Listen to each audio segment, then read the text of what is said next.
empatía es darse cuenta de lo que sienten las personas, ponerse en su lugar y cultivar la relación con variedad de personas.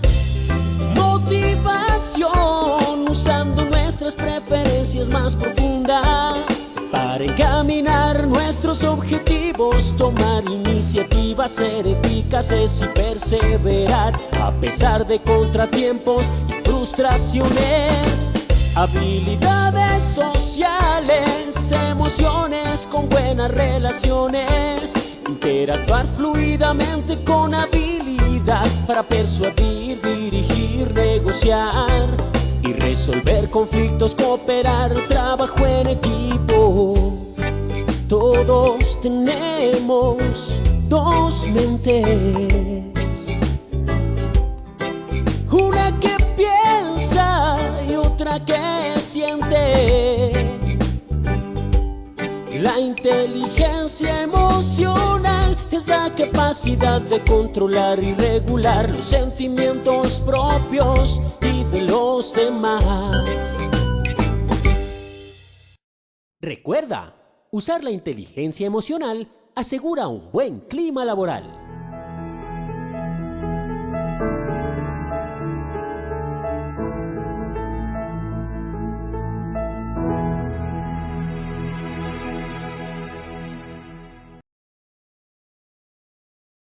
Muy buenos días para todos nuestros asistentes. Soy Lina Garzón y les doy la bienvenida hoy viernes, último día de la semana, último día de talleres web. Por supuesto, como siempre, deseándoles un excelente fin de semana. Iniciamos nuestro viernes con nuestra Escuela de Enseñanza y Aprendizaje en Salud Psicosocial, Creciendo Juntos, sesión 15, Gestión del Comité de Convivencia Laboral. Nos acompaña nuestra experta Dayana Carolina Lago, psicóloga magíster en gestión humana y desarrollo organizacional, especialista en seguridad y salud en el trabajo. Doctora Dayana, muy buenos días, bienvenida. Muy buenos días, bienvenidos todos también hoy a nuestro webinar de Comité de Convivencia para cerrar la semana, para cerrar el mes también. Así que bueno, espero que aprovechen este webinar. Voy a hablarles desde un enfoque no tanto normativo, porque estoy segura que la norma ya la conocen, saben de izquierda a derecha todo lo que contiene la normatividad en relación con comité de convivencia. Entonces voy a tocar algunos temas normativos, pero en realidad voy a enfocarme en la gestión del comité de convivencia, ¿bien? Ya al interior de la organización, qué cosas tener en cuenta, cuál es el rol que tiene el comité de convivencia dentro del sistema de gestión, cuáles son esos puntos como recomendaciones para que ustedes tengan en consideración al momento de formar su comité de convivencia y al momento de hacer las actividades propias del comité. Entonces vamos a hablar, bueno, un poquito del marco normativo, como los conceptos, cuáles son esas normas que nos invitan a tener estos comités de convivencia, el rol, la relación con el sistema, y al final hablamos un poquito de la resolución de los conflictos y cómo el comité participa en este proceso de resolución de conflictos de las entidades y de las empresas privadas. Entonces, lo primero que hay que tener en cuenta es que no es la norma que nos está regulando el comité de convivencia únicamente. Tenemos la ley 1010 del 2006, que es la ley de acoso. Y luego tenemos la resolución 652 y 1356 del 2012, que sí ya son propias de cómo funcionar el comité de convivencia. Ya ustedes saben que en estas resoluciones nos hablan de cuántos integrantes tiene que tener, cuántos representantes, cuántos principales, cuántos suplentes, nos habla de las funciones que tiene que tener el comité, bueno, esa parte más técnica, digámoslo así, del comité de convivencia. Bien, en la ley 1010, entonces nos comentan los elementos que hay que tener en cuenta para hacer prevención del acoso laboral, ¿sí?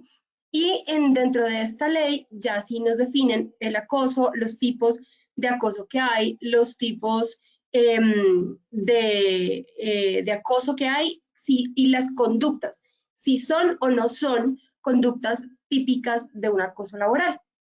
Entonces, para revisar un poquito estos aspectos, quiero empezar hablando de las cualidades del representante, porque tal vez ese es el primer paso que tenemos que tener en cuenta. Y es que el comité va a funcionar en la medida en que los representantes tengan estas cualidades. A veces es muy difícil lograr que los representantes de los empleados o garantizar que los representantes de los empleados tengan todas estas cualidades, digamos que porque no podemos medirlas de ninguna manera, no es como que podamos hacer un proceso de selección, ¿cierto?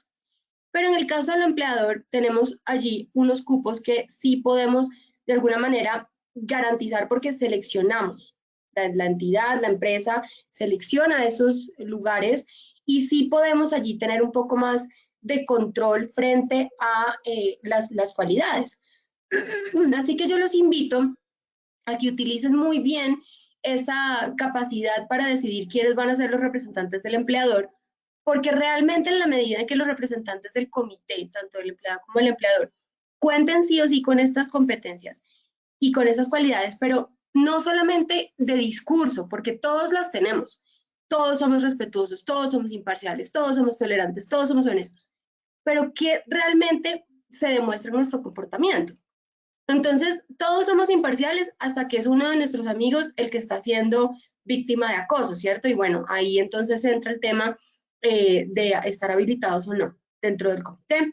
Pero sí es cierto que, pues, a veces por esa misma sensación de injusticia que podemos llegar a tener en ciertos casos, pues podemos llegar a tener ciertos comportamientos que ya dejan la imparcialidad de lado dentro de la gestión del comité.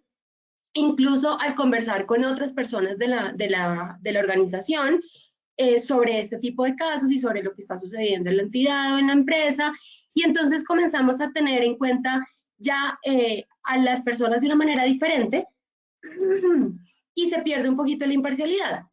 Se los digo porque lo he visto bastante y veo que esto es un tema que no se nos puede pasar y que siempre tenemos que tener en cuenta que tanto la confidencialidad como la imparcialidad es lo que hace la diferencia en la gestión de los casos.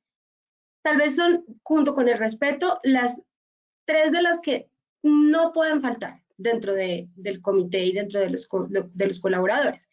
Sirve hacer acuerdos simbólicos, sirve hacer ceremonias de inicio donde estas cualidades se trabajen como una actividad, se vale todo lo que ustedes consideren que puede ayudar para que se refuerce la importancia de estas cualidades. No dejarlas únicamente dentro del procedimiento, dentro del manual, como algo que tiene que estar ahí porque la ley dice que está, pero realmente no trabajo con esto. Realmente sí hay que trabajar con esto. Hay que potencializarlo, hay que hablar de esto frecuentemente en las capacitaciones, hay que hacer ejercicios. Hablo de los ejercicios simbólicos porque los ejercicios simbólicos son muy buenos para generar comportamiento y cultura. Entonces, los rituales son muy buenos. Entonces, tener ejercicios como, por ejemplo, no sé, las cartas que uno escribe a uno mismo pidiendo cosas, o a los compañeros exaltando cualidades, o una sesión donde, por ejemplo, cada uno sea un valor, sea una cualidad, y cada uno decida cómo representar esa cualidad en un juego de roles. Ese tipo de cosas van fomentando la importancia y mantienen estas cualidades presentes en el comité. Digamos que salen del texto, salen del manual donde están consolidadas y se vuelven una realidad para el comité porque las estamos constantemente conversando, están allí presentes, hablamos de respeto todo el tiempo, hablamos de imparcialidad, entendemos lo que es, no simplemente lo nombramos, sino que lo traducimos a conductas. Entonces, les decimos, ser imparcial es ser esto, es hacer esto, es este comportamiento que esperamos se dé en el día a día. Ser imparcial, ser tolerante, ser sereno, tener confidencialidad, esto es lo más importante. No hay ninguna razón para violar la confidencialidad de los casos. No hay ninguna razón para que yo, por ayudar de pronto, hago un envío de la información de otros casos, como para decirle a la persona, mira, esta es la manera, por ejemplo, en cómo solemos manejar los casos, no te preocupes, todo va a salir bien, te voy a reenviar algunos correos para que tú veas que el tema pues sí fluye y sí se resuelve. Me estoy imaginando algo. Entonces, ¿qué pasó? Pues yo, por tratar de darle de alguna manera tranquilidad a la otra persona o por tratar de gestionar las emociones de una de las personas que está en comité, entonces ya yo pasé información de otros casos. Es decir, puede ser la razón que ustedes consideren con la mejor causa posible e intención posible, pero no justifica violar la confidencialidad. Entonces, caso de la vida real, lo que les acabo de contar. Entonces, no tratemos de tener muy claro que la confidencialidad es tal vez junto con la imparcialidad son dos cosas que sí o sí tienen que estar para que el comité funcione.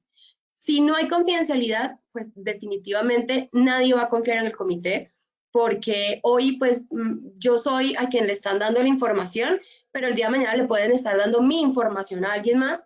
Entonces, eso se pasa de persona a persona, las personas conversan. Entonces, se pierde esa confianza, se pierde el respeto y la credibilidad que se tiene al comité. Por eso es que, por nada del mundo, así sea nuestra mejor amiga, mejor amigo, la persona más cercana, o alguien que sepamos que se puede beneficiar de alguna manera de esa información, no divulguemos esa información, ¿bien? O así sea nuestro jefe el que nos la esté pidiendo, seamos muy claros en que hay un nivel de confidencialidad que no podemos quebrantar, porque realmente, pues, además que es de norma, pero además es que ya perdemos más de lo que ganamos con pasar información. Pasar información quiere decir reenviar correos, pasar información quiere decir hablar de los casos, pasar información quiere decir que a ambas partes les comento quejas y situaciones de la otra parte. Eso es pasar información. Entonces, la confidencialidad se trabaja en cada caso y con cada persona. Bien, la reserva en el manejo de la información y la ética, esto es ética, realmente lo que estamos hablando.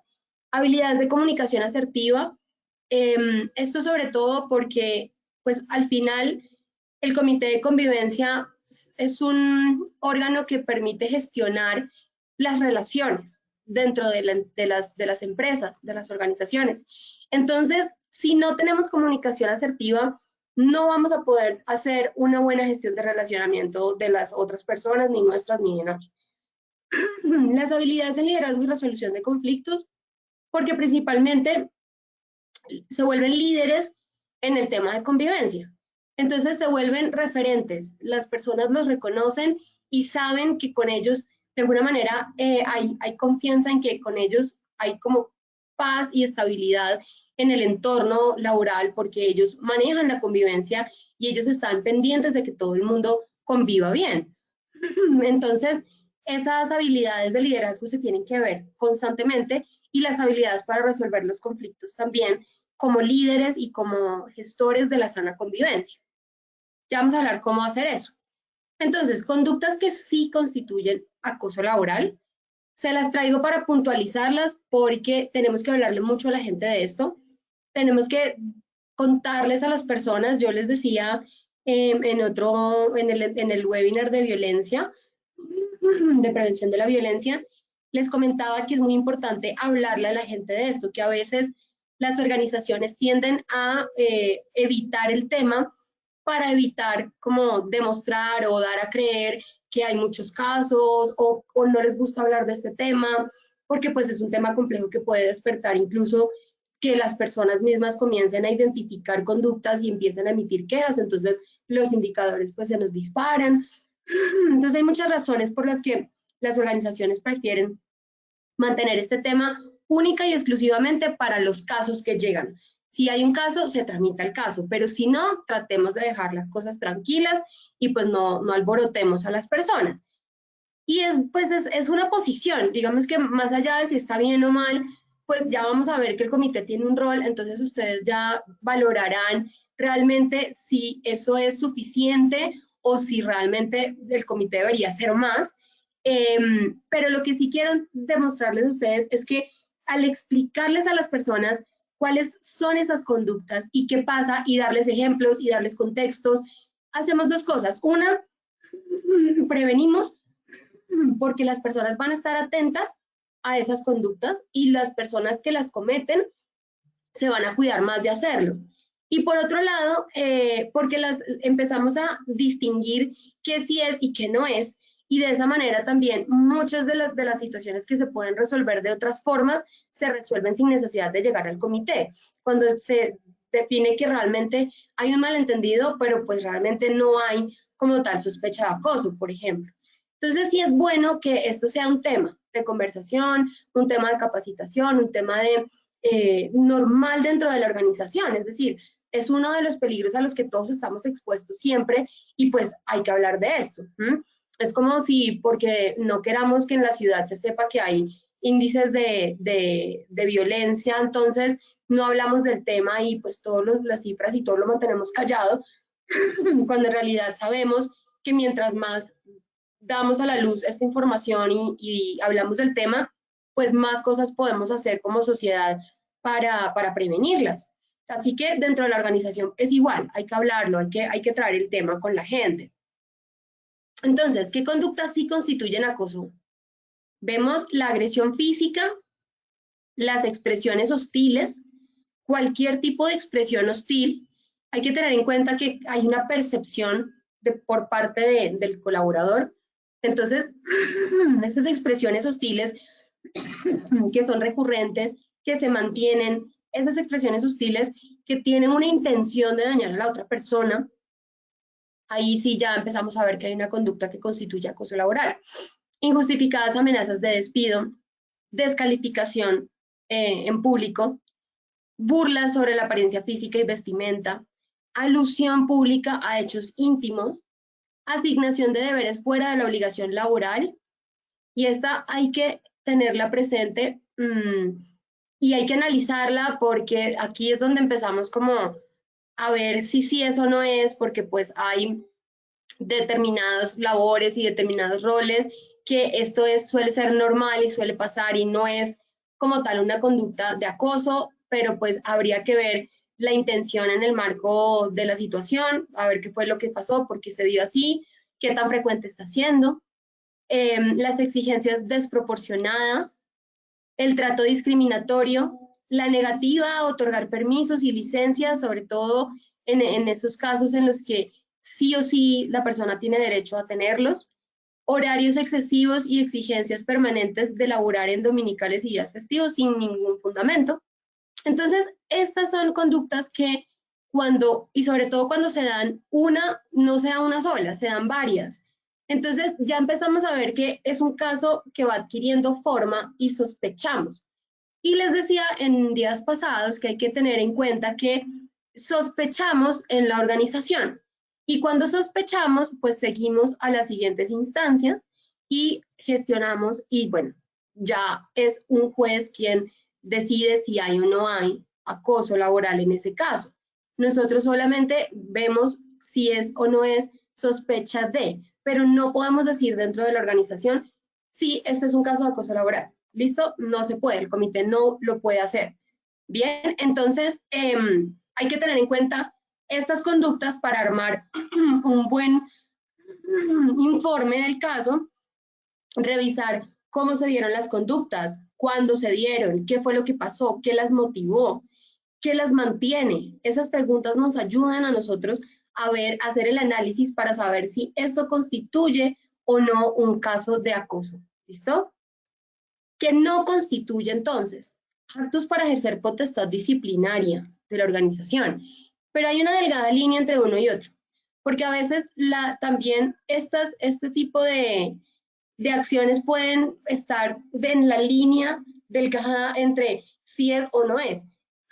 Entonces hay que revisar, porque actos para ejercer potestad disciplinaria, pero pues con qué frecuencia, dónde están las investigaciones, dónde están los fundamentos de los disciplinarios que se están poniendo a la persona. Entonces hay que ver también hasta qué nivel, ¿cierto? Y si ya es demostrada la falta de indisciplinada o la conducta no deseada, entonces, y se cumple con el manual, está bien.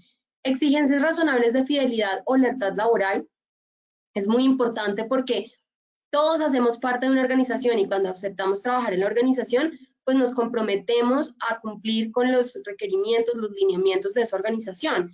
Entonces, si yo tomé la decisión de estar allí, yo tengo que respetar esos acuerdos a los que llegué cuando entré.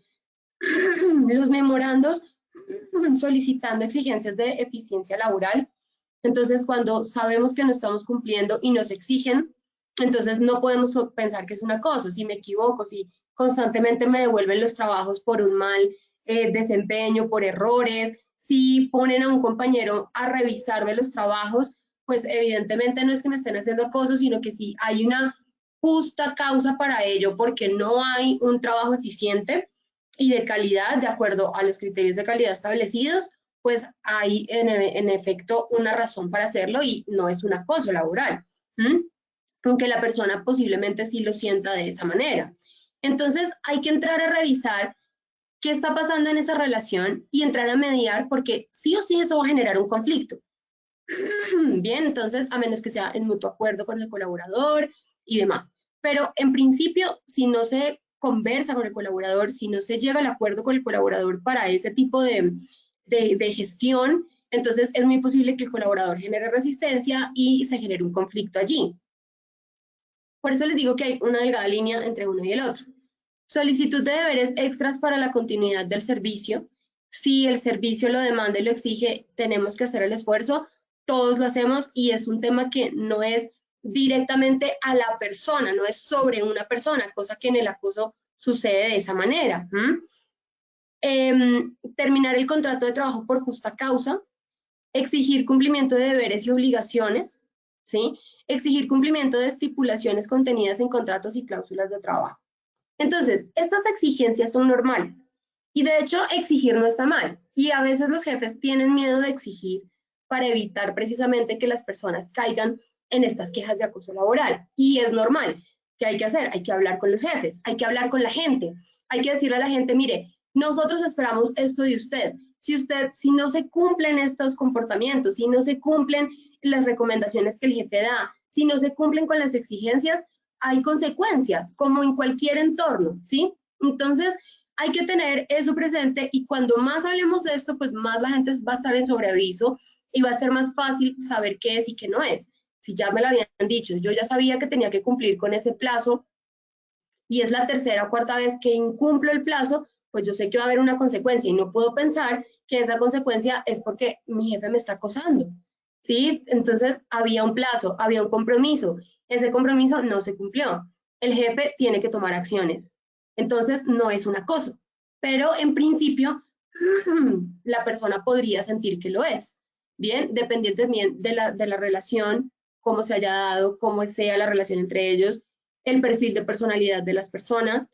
Entonces, todo esto juega un rol muy importante. Por eso, hablamos de la estructura del acoso laboral. Hablamos que hay tres actores, está la empresa, está el victimario y está la víctima del acoso. Entre el victimario y la víctima vamos a encontrar efectos organizacionales e individuales, ¿cierto? Entonces, estas personas van a tener producto de estas situaciones de la empresa, van a tener unos efectos. Entonces, ¿qué situaciones de la empresa me pueden generar efectos entre la relación de estos dos? Factores organizacionales. Vamos con el lado de la empresa. Factores organizacionales, que las condiciones en las que estamos trabajando. Por ejemplo, que no haya lineamientos claros, que no hayan políticas claras, que los manuales de funciones o los perfiles de cargo no sean conocidos por la gente, ¿sí? Que se desdibujen los roles. Esos son factores organizacionales que pueden llevar a que haya una relación entre víctima y victimario con un efecto posiblemente de un acoso o de un aparente acoso laboral. Estos factores organizacionales me van a generar situaciones de riesgo. Estos son, más allá, factores de riesgo psicosocial que me están generando una situación de riesgo para las personas y para la relación de los grupos y la relación entre colaborador y compañeros o colaboradores y jefes. Entonces, estas situaciones de riesgo van a derivar en efectos organizacionales. Los factores individuales responden a factores individuales, obviamente en la empresa, porque no solamente son los factores individuales que tiene la víctima, sino los factores individuales que vemos, también la caracterización sociodemográfica que vemos, entonces cómo son las personas en mi organización, la cultura que hay en mi organización, y ahí sí ya los de la víctima puntualmente, cómo es, qué perfil tiene de personalidad, cómo es su pensamiento, ¿sí? Su estructura de pensamiento. Luego entonces estos factores individuales me van a generar un grado mayor o menor de vulnerabilidad a estas situaciones de riesgo y obviamente pues al acoso, ¿sí? Entonces, una personalidad, por ejemplo, una persona que tiende a tener comportamientos de sumisión o de apatía, o una persona que suele aislarse, que no es socialmente receptiva, que no tiene buena comunicación con los demás compañeros, son personas que tienden a tener mayor vulnerabilidad a que las personas las vean de una manera o pierdan el apoyo social que puede generarse entre ellos, y entonces esta persona comienza a quedar un poco relegada del grupo y puede ser un factor de vulnerabilidad, porque entonces ya otras personas comienzan a quererla fuera del grupo o a querer que la persona simplemente no esté en la organización. Entonces puede ser un grado de vulnerabilidad para que alguien más, pueden ser los mismos compañeros o incluso un superior, decida comenzar a presionar hasta que pues, la persona decida irse de la organización. Efectos organizacionales individuales son el resultado de estas situaciones, de la combinación entre la situación de riesgo y el grado de vulnerabilidad que tiene la víctima a esos factores de riesgo. ¿Qué tanto puede afectarlo? Bien, y aquí en esta relación entonces es donde se da como efecto el acoso laboral. Entonces, hay unos factores organizacionales que nosotros podemos controlar desde la organización y como comité de convivencia podemos hacer campañas, actividades y recomendaciones a las áreas para que estos factores organizacionales se mantengan controlados. Y factores individuales, pues finalmente tenemos que saber quiénes están en la organización e identificar oportunamente posibles casos de conflicto para atenderlos antes de que se pueda generar un acoso laboral. ¿Bien?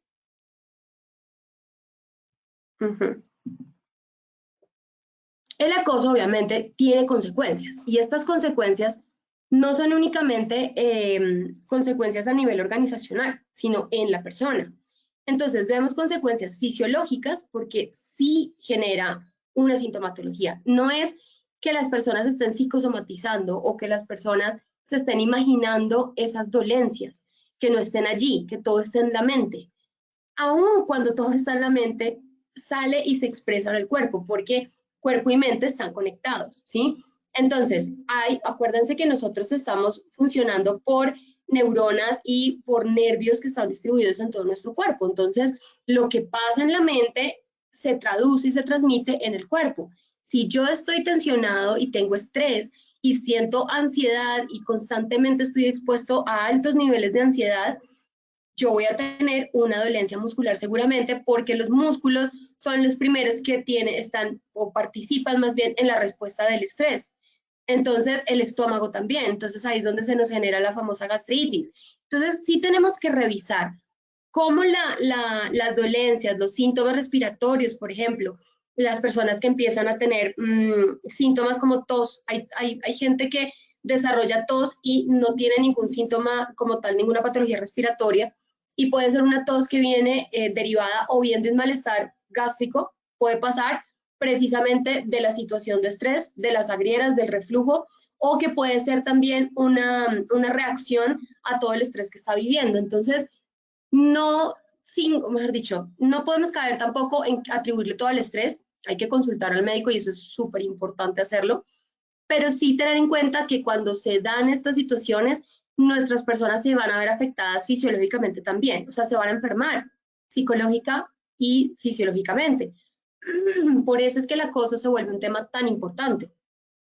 Síntomas respiratorios y cardíacos y alteraciones gastrointestinales. Y psicológicas vamos a tener agresión e irritación, es decir, vamos a tener personas que van a estar más irritables, bien, van a estar más alerta y más en posición de ataque. Recuerden que la agresión, para quienes nos acompañaron en el webinar de violencia, La agresión es una conducta normal, instintiva y sobre todo se presenta en casos de defensa.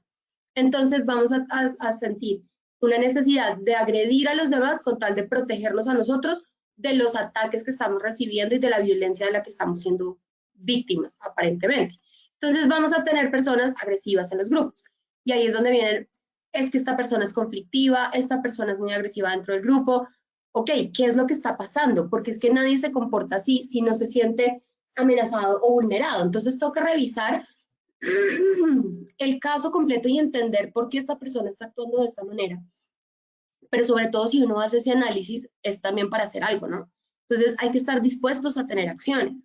A veces la mejor solución es la reubicación, ¿sí? No porque definitivamente digamos como es la manera más fácil de salir del problema y porque pensemos, bueno, esta persona si ya no está en el grupo, pues listo, termina el problema, porque a veces son características de personalidad y lo que hacemos es pues trasladar la situación de un grupo a otro, pero sí a veces puede servir cuando la relación entre estas dos partes no se está dando de una manera saludable, está en riesgo una de las personas, normalmente suele ser la víctima, y sobre todo cuando no hay intención de reconciliar esas situaciones, cuando no hay intención de entender al otro y de buscar el bienestar del otro y no también solo el mío. Entonces, en ese sentido, hay a veces que tomar la decisión de disolver la relación y de distanciar esa relación.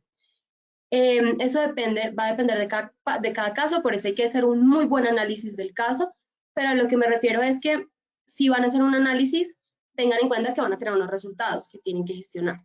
Entonces, no simplemente busquen explicar la conducta si no podemos hacer nada para modificar la situación y para cambiar la situación. Entonces, de ahí que tengamos una responsabilidad, que cuando entrevistamos a las personas estamos recogiendo información. Entonces tenemos una responsabilidad de devolver una solución. Y en ese sentido tenemos que ser muy juiciosos con que esa información que estamos recibiendo sí la vamos a utilizar para algo y sí vamos a tomar decisiones que van a beneficiar la relación que se está dando entre las partes, de acuerdo pues a lo que cada caso demande y a los lineamientos que haya también dentro de la organización. La persona siempre va a estar en constante preocupación, tensión y normalmente les decía yo en el webinar de violencia que la violencia y estas relaciones terminan siendo una relación que genera depresión por la misma condición en que hay un sometimiento de la víctima y por lo tanto hay una alteración de la autoestima, del autoconcepto, hay una, minimizamos a la otra persona, restamos credibilidad, afectamos, humillamos para minimizar, ¿sí? Entonces eso hace que la persona pueda caer en depresión y podemos generar un trastorno depresivo mayor o un trastorno de ansiedad ya bastante fuerte en la persona. El síndrome de burnout, ya porque hay personas también que entran en un estado de fatiga que es irrecuperable en principio, pareciera, ya del nivel tan grave que puede llegar a ser. Y la falta de concentración, porque lógicamente al estar en esta montaña rusa emocional y en esta tensión constante y en esta demanda del entorno por responder mientras tú estás pasando por todo este ciclo de emociones, pues va a ser muy difícil que logres concentrarte para responder a esas demandas. Tus recursos psicológicos van a estar limitados en ese momento. Y finalmente de comportamiento, donde vamos a ver, derivado de esto, un bajo rendimiento laboral, porque estamos con una persona que está enferma en el momento. Vamos a ver ausentismo seguramente, personas que se nos van a incapacitar.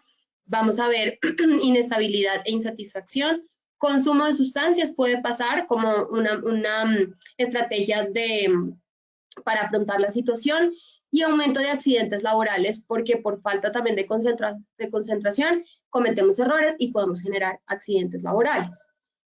Entonces, el rol del comité pues es un rol muy importante. Ha habido varias ya resoluciones y conceptos que han salido donde nos están diciendo, mire, el comité de convivencia laboral les corresponde velar por la prevención de situaciones que configuren acoso, pero velar por la prevención. Entonces, no únicamente es reciba el caso y gestiona el caso de acoso, sino tiene que velar por la prevención. Bien, aquí tienen el concepto por si lo quieren consultar. Luego en la resolución 652 del 2012 también nos dicen que el Comité de Convivencia Laboral Es una medida preventiva del acoso que contribuye a proteger a los trabajadores contra los riesgos psicosociales que afectan la salud de los lugares de trabajo. Es decir, nos están diciendo, usted, comité de convivencia, es un aliado para trabajar aquí, en factores organizacionales que pueden derivar situaciones de riesgo, que pueden derivar el efecto del acoso laboral. Es decir, no nos está diciendo, usted, comité de convivencia, trabaje aquí, donde están los efectos, trabaje en el acoso, trabaje en la relación, haga la entrevista del acoso y mire a ver cómo soluciona esa relación. No, nos está diciendo usted, comité, vaya más atrás, 2 pasos atrás, y revise cuáles son esos factores organizacionales que pueden generar estas condiciones de estos efectos. Entonces, definitivamente, cuando leemos, nos damos cuenta que tiene un rol preventivo. Y luego lo vemos más claramente en el concepto 1249-41 del 2014, donde ya ahí se habla que sí o sí hay que hacer prevención, que el comité tiene que hacer acciones donde vaya un paso antes de los hechos de acoso. Entonces, mis queridos compañeros, cuando formen su comité de convivencia, tengan en cuenta que estas funciones que cumplimos están bien, pero sí tenemos que ser preventivos, ¿ok? Entonces, sí tenemos que recibir y transmitir las quejas, eso hay que hacer. Sí tenemos que examinar confidencialmente los casos, escuchar a las partes. En caso de incumplimiento, remitir queja a la Procuraduría. Sí tenemos que crear espacios de diálogo entre las partes involucradas. Sí tenemos que enseñar a las personas a realizar un autochequeo de signos y síntomas asociados. Es decir, tenemos que empezar a hacer educación. Sí tenemos que formular un plan de mejora y hacer reuniones mínimo trimestrales. Sí tenemos que hacer seguimiento a los compromisos que se hacen entre las partes, presentar a la alta dirección las medidas preventivas para el acoso y hacer un seguimiento a las recomendaciones dadas por el comité a las áreas, porque el comité puede hacer recomendaciones a las áreas, por ejemplo, a las áreas de gestión humana. A veces somos herméticos y decimos, el comité, es decir, el área de gestión humana acobija al comité, y en realidad no, el comité es independiente. Y en esa medida no es que el comité responda al área de gestión humana, sí tiene que cumplir con unos indicadores para el sistema de gestión de seguridad y salud, y sí hace parte del sistema. Pero si el sistema está dentro de gestión humana, hay que tener en cuenta que responde al sistema de gestión, pero es independiente de gestión humana. Por eso puede dar asesoría a gestión humana y decir, miren, nosotros consideramos que ustedes podrían para esta relación tener en cuenta esto o revisar esto o hablar con fulanito. Son recomendaciones que hace el comité en el marco de las entrevistas y de la confidencialidad de cada caso. Eso es prevención, ¿sí? Formular un plan de mejora es prevención. Presentar medidas preventivas son acciones también que el comité va a tener con la gente, educación, capacitación, actividades. No son actividades recreativas, no vamos a fomentar sana convivencia celebrando los cumpleaños, cosa que es muy importante, ¿sí? Pero bueno, eso más allá de hacerlo, tenemos que tener en cuenta que el comité debe ir un paso más allá.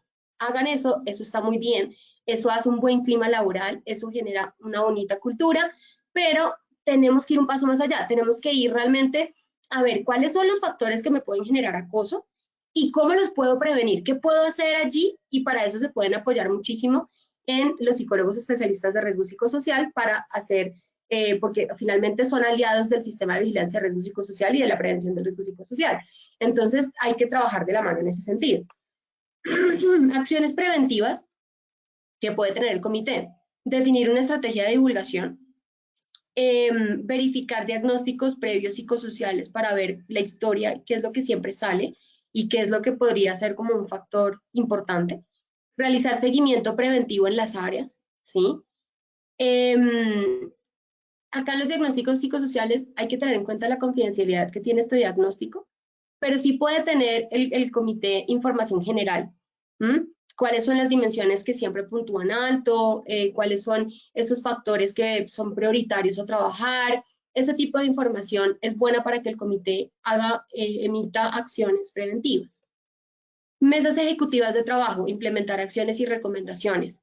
Entonces hay que reunirse no solamente reunirnos para los casos de acoso, sino reunirnos para también ver cómo podemos hacer recomendaciones y generar un ambiente libre de acoso.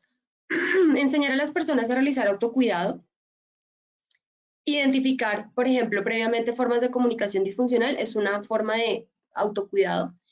Desarrollar campañas de promoción de derechos humanos y prácticas laborales bajo lineamientos de tolerancia, respeto y buen trato. Entonces, campañas, hagamos campañas con la gente.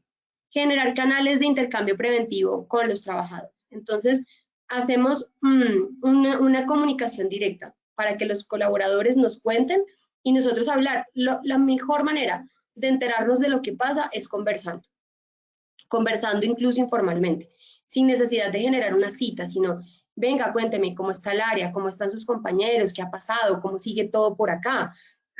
Caminen, nos tomamos un café y me cuentan cómo están las cosas.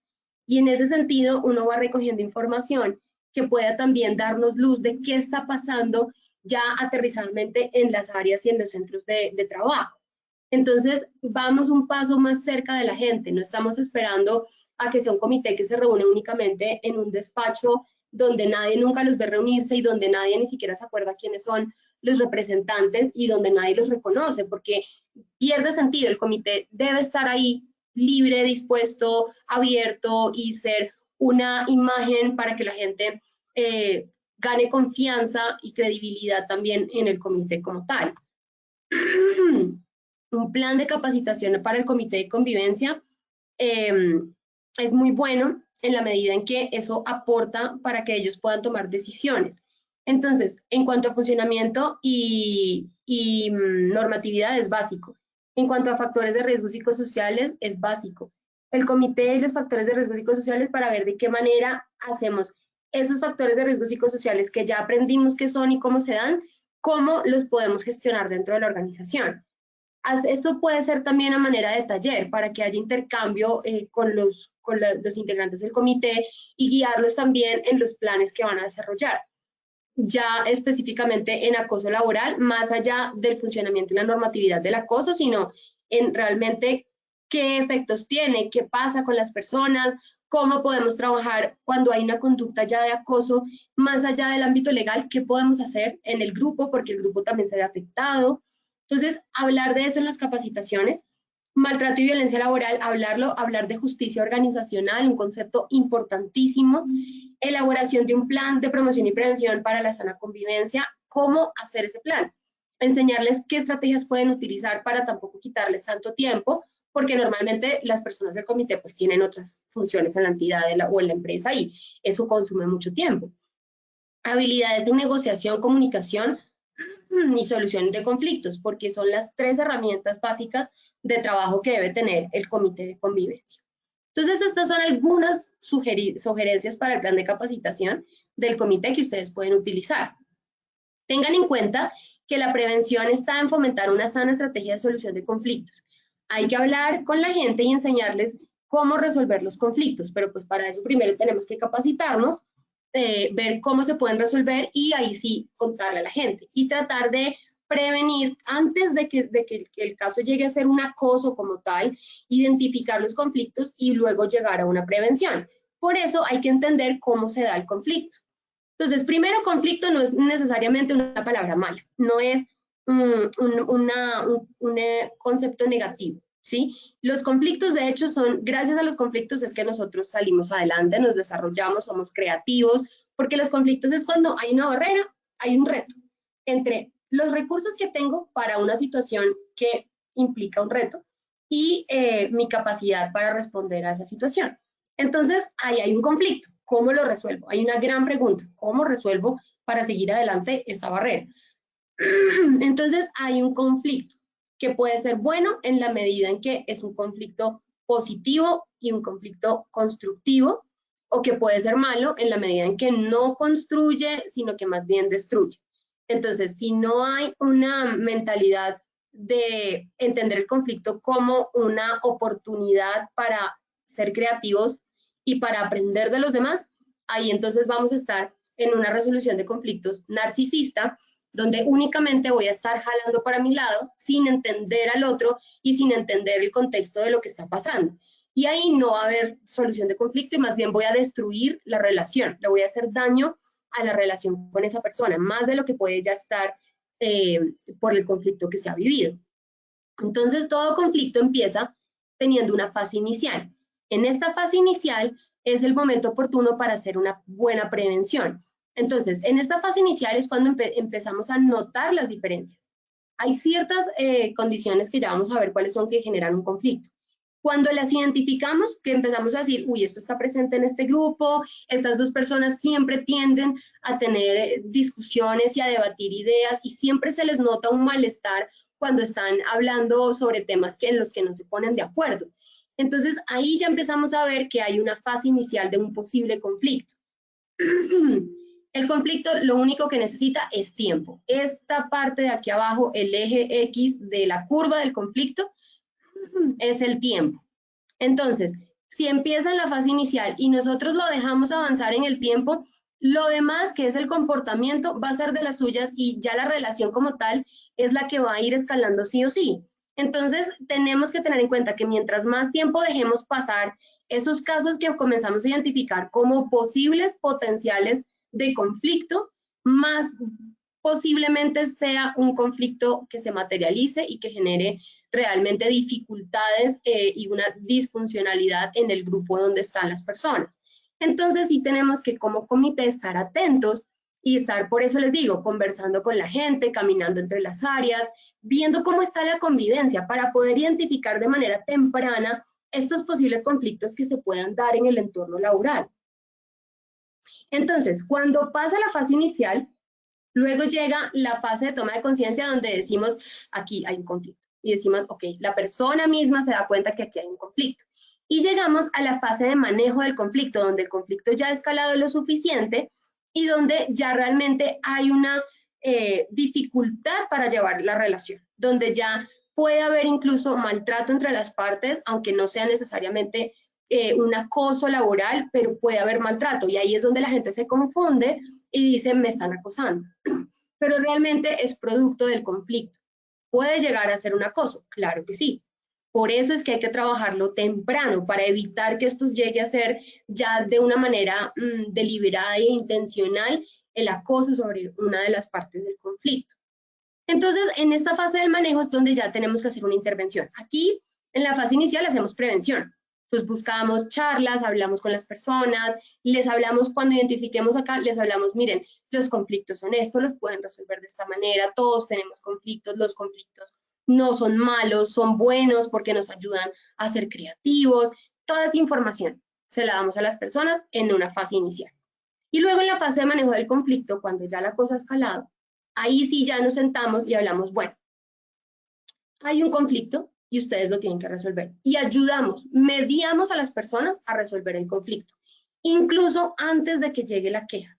Cuando la queja llega, en efecto, ya hay un manejo del conflicto en su punta más alta de la curva, y ahí es donde entonces el comité pues ya tiene que hacer todo su proceso, averiguar qué es lo que está pasando, emitir compromisos y hacer que la relación pues cambie la dinámica con la que venía. Eso puede ser bueno al punto en que se acaba el conflicto. Sí hay métodos adecuados de conflicto positivo, es decir, si nosotros logramos que las estrategias que se utilicen sean positivas y constructivas, pues se acaba.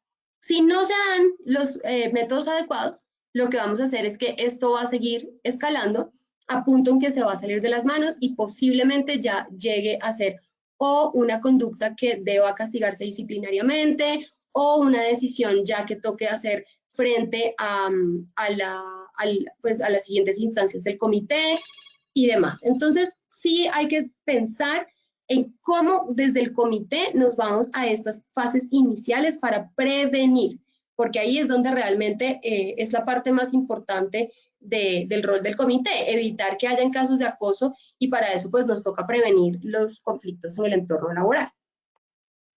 Factores que fomentan esos conflictos. La escasez de recursos. Entonces, cuando yo no tengo muchos recursos, tengo que competir por los recursos. Entonces, puedo generar conflictos entre las personas que están compitiendo por esos recursos. si son recursos económicos, si son recursos de compensación y beneficios, si son recursos, llámese tiempo del jefe, si son recursos, llámese cariño y afecto del jefe. Entonces comenzamos a competir con compañeros o comenzamos a competir incluso en esas relaciones laborales y se empiezan a dar estos conflictos entre las partes. Distintas maneras de trabajar porque todos pensamos diferente. Diferentes objetivos, cuando los objetivos no estamos unidos dentro de un mismo objetivo y hacia una misma visión, es más fácil que cada uno trate de hacer ver su punto de vista y jalar para su lado para poder hacer cumplir lo que cree que está bien y lo que cree que debe ser y lo que cree que debe pasar. Entonces, esto pues es normal, muchos lo hemos sentido así, nos ha pasado a todos tal vez. Entonces, lo que hay es que entender que en la medida en que esto se resuelva de manera positiva, pues el conflicto es algo normal, que va a estar ahí porque estas cosas siempre pasan.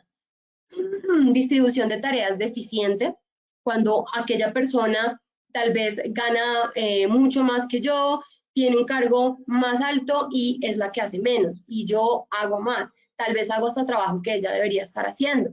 Entonces, esa distribución de tareas hace que yo empiece a albergar ciertos sentimientos que me van a generar más allá, pasando el tiempo, pues una relación de conflicto con la persona.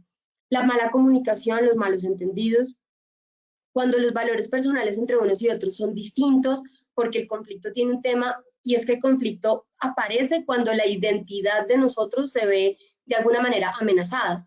Entonces, si yo siento que mi ser, quién soy yo, lo que creo, lo que firmemente pienso que es lo mejor, veo que el otro lo está amenazando, yo ataco de una vez, me vuelvo agresivo porque digo, tengo que defender eso, tengo que defender mis ideas, tengo que defender mis creencias, tengo que defender mi persona, mi identidad. Entonces, cuando sobre todo se dan esos valores personales contradictorios, aparecen estos conflictos entre las personas. Las diferentes percepciones, que entra también un poco pues dentro de todo esto, que también se da por la mala comunicación. Hay gente que recibe una información, otros otra, y ahí ya podemos tener un conflicto. La presión laboral puede generar conflictos también.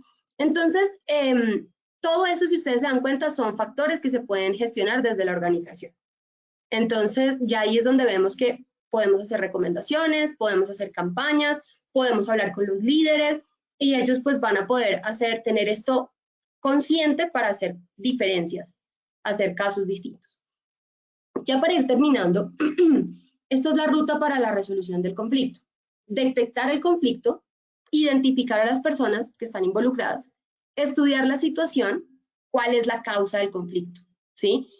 Definir el objetivo para resolver el conflicto. ¿Qué es lo que queremos? Ponernos de acuerdo. Corroborar, este es el final, perdón, crear las condiciones para resolver el conflicto. Entonces, intervenir en la relación para que ellos puedan tener un diálogo saludable, sano, respetuoso, tranquilo, dar esas condiciones y el comité pues es quien fomenta esas condiciones. Debatir escuchando para poder tener un punto y el otro y poder llegar a un acuerdo. Hay que debatir, el debate no es malo, siempre y cuando se dé en el marco del respeto y para eso está el comité. Buscar soluciones entre los dos después de haber debatido, después de haber genuinamente de habernos interesado en la otra parte, qué es lo que necesita el otro y qué necesito yo, y dónde podemos llegar a ese punto medio para buscar soluciones. Y finalmente corroborar si esas acciones sí se dieron, es decir, si esos compromisos a los que se llegaron sí se están cumpliendo. Esta es la ruta que uno debe seguir para solucionar un conflicto y para atender casos dentro del comité que en principio pues no son sospecha de un acoso ya que deba seguir a otras instancias. Hay varias técnicas, el arbitraje, la facilitación, la mediación, la indagación y la negociación.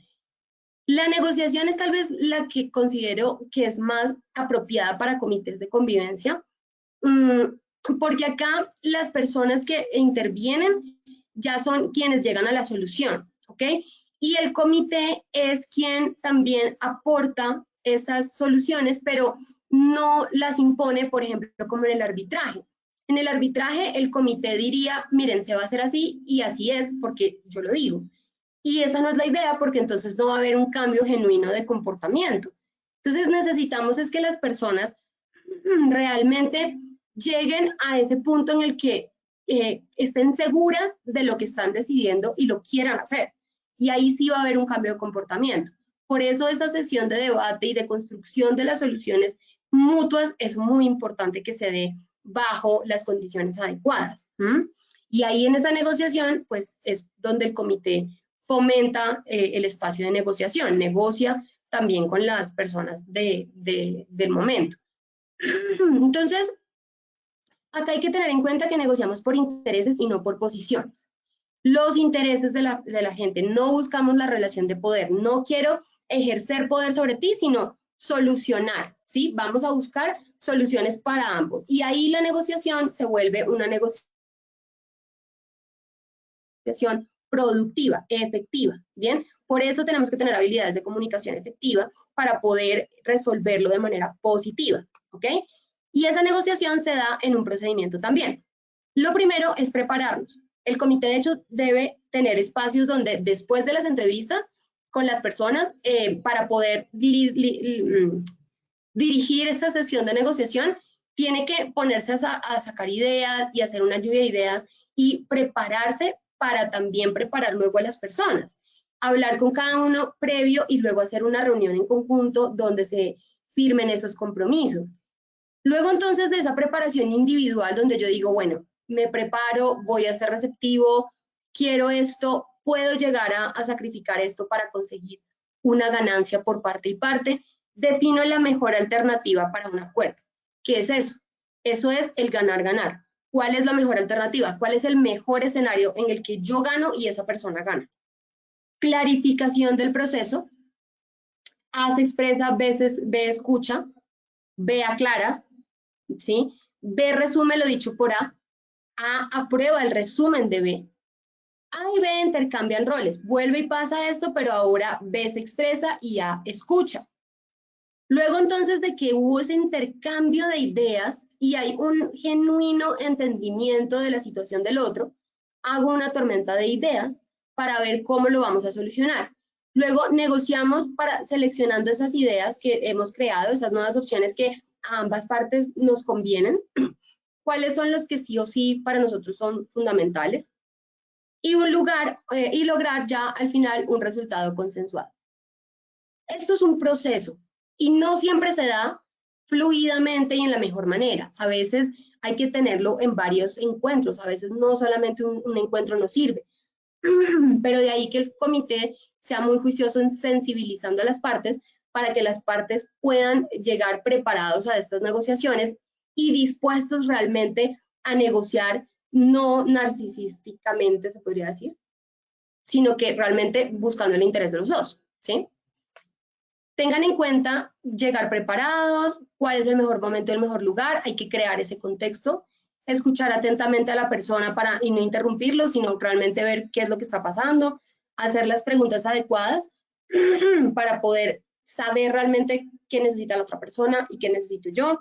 Estar preparados con un plan B, que es cuál es esa mejor alternativa. Listo, si no se hace esto, ¿qué estoy dispuesto a perder para ganar?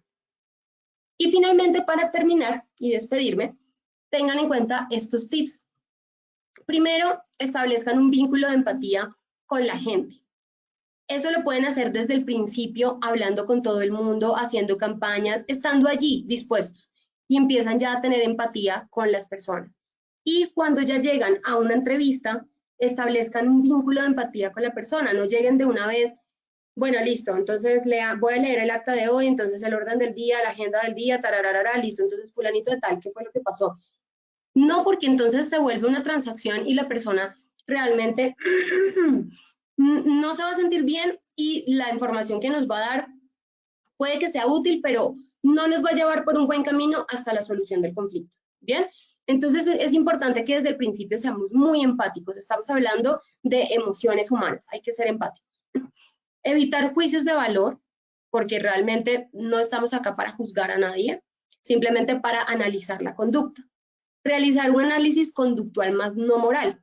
Entonces no vamos a decir si eso estuvo bien, si eso estuvo mal, correcto, incorrecto, no, sino simplemente pasó esto, luego esto, y por lo tanto se mantiene la conducta porque la consecuencia mantiene o no, o la consecuencia hizo que fulanito de tal hiciera tal cosa, y nos mantenemos en los hechos. Hacemos un análisis conductual, pero nos mantenemos objetivos sin entrar a tener nuestros propios juicios de valor.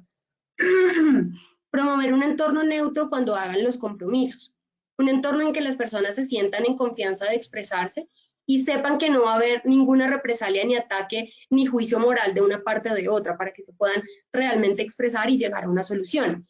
Y finalmente, tener reuniones para planear las actividades de prevención. Como les decía al principio, no se queden únicamente llevando los casos de acoso y trabajando los casos, sino sean preventivos, ayuden a el equipo que trabaja clima laboral, los que trabajan riesgo psicosocial, trabajen en equipo con ellos porque realmente ustedes pueden participar en esas actividades de prevención y finalmente el comité debe hacer ese rol preventivo, así que hay que tomar tiempito para reunirnos y ver qué actividades de prevención vamos a hacer. Eso entonces, compañeros, es lo que les traía para hoy, estos tipsitos ya pues para que puedan aplicar todo lo que vimos anteriormente y espero pues haya sido información útil, un tema un poquito también largo, este tema realmente me apasiona mucho, entonces de pronto por eso me extiendo un poco, pero pues espero que la información haya sido pertinente. Les agradezco muchísimo de verdad por haber participado hoy y bueno, estaremos pendientes de cualquier inquietud que se pueda presentar. Muchísimas gracias. Feliz fin de semana para todos, que les vaya muy bien.